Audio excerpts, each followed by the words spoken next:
इनको सिर्फ याद रहता है कि किसी कारण, चाहे वो कभी किसी बाबा के द्वारा, कभी किसी लाइजनर के द्वारा। 2014 में इनके लाइजनिंग करने का काम रामदेव जी और रविशंकर जी ने किया, अन्य लोगों ने किया। 2019 में इनको फिर नए बाबा मिल गए, 2024 में फिर एक नए बाबा को ये परोसते हैं। यह एक ऐसे पीएम है जो हिंदुस्तान की अर्थव्यवस्था से इनका कोई लेना देना नहीं, इकोनॉमी से लेना देना नहीं। भारत में हमारी करेंसी पाकिस्तान से भी कम है। हम नाइजीरिया से ज्यादा हमारी भुखमरी हो गई, गरीब हो गए। बांग्लादेश और श्रीलंका से ज्यादा हमारी भुखमरी हो गई। चीन का सारा फैक्ट्री वियतनाम गया और हमारी फैक्ट्री बंद हो गई।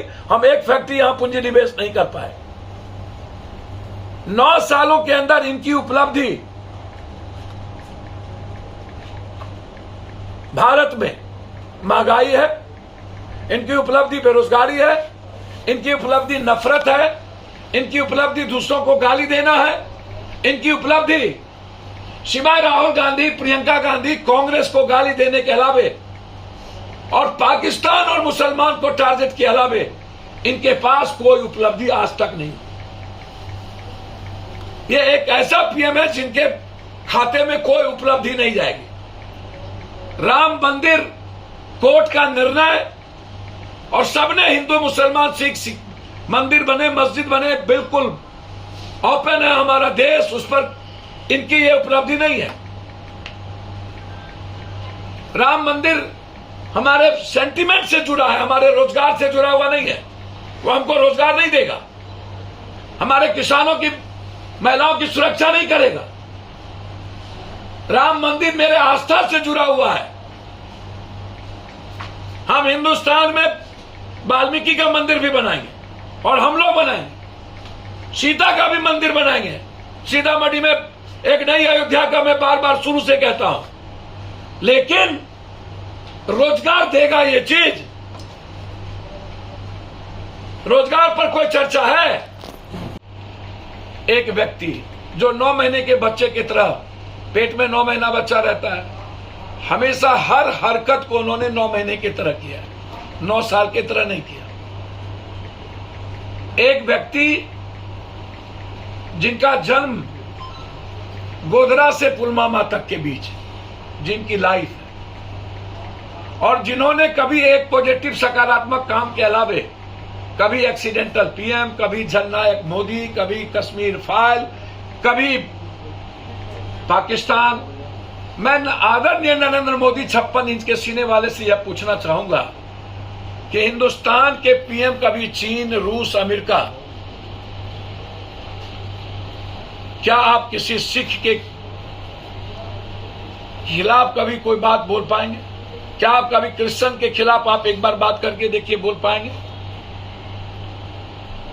आप ये टारगेट सिर्फ इनका पाकिस्तान और मुसलमान, क्योंकि इनका आधार ही सत्ता का पाकिस्तान और मुसलमान है। कभी भी हिंदुस्तान के पीएम ने विकास के बारे में कभी चर्चा नहीं।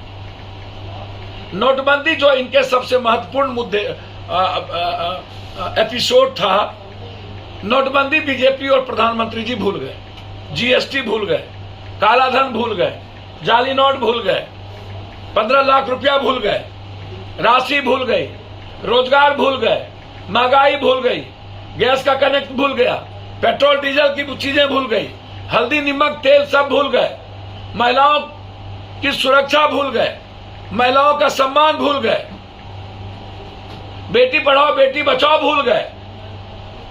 एक ट्वीट नहीं जंतर मंतर पर,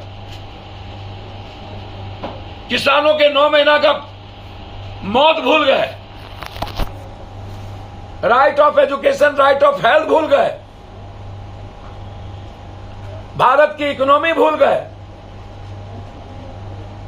ये 10 किलो अनाज और 10 किलो चावल आटा की बात करते हैं 84 करोड़ लोगों के लिए की बात होगी। 888 की सीट बन गई और आप उद्घाटन करेंगे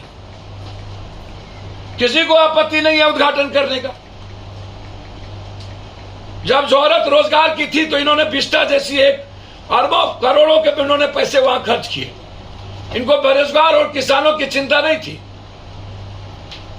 इनको गैस सिलेंडर की चिंता नहीं थी, इनको तेल और मिट्टी तेल डीजल और पेट्रोल की चिंता नहीं थी, इनको पर कैपिटा इनकम 6,000 रुपया को बढ़ाने की चिंता नहीं थी, इनको 9 सालों में right to education, right to health के लिए नहीं मरा।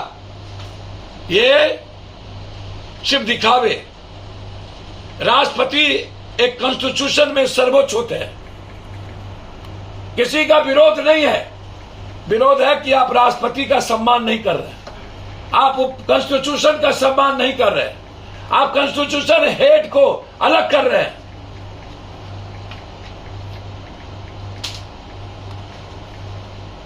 इसीलिए मेरा आग्रह होगा कि सर्वोच्च न्यायालय को इंटरफेयर करना चाहिए, इससे कॉन्स्टिट्यूशन हेड को अलग करके, जिनकी भूमिका ऐसी चीजों में सबसे महत्वपूर्ण है और अपने ही को परोसना, भगवान दिखाना, यह भारत के इतिहास में कभी नहीं हुआ। इसीलिए कोई निर्णय लेना चाहिए, उद्घाटन को रोकना चाहिए। बस, धन्यवाद।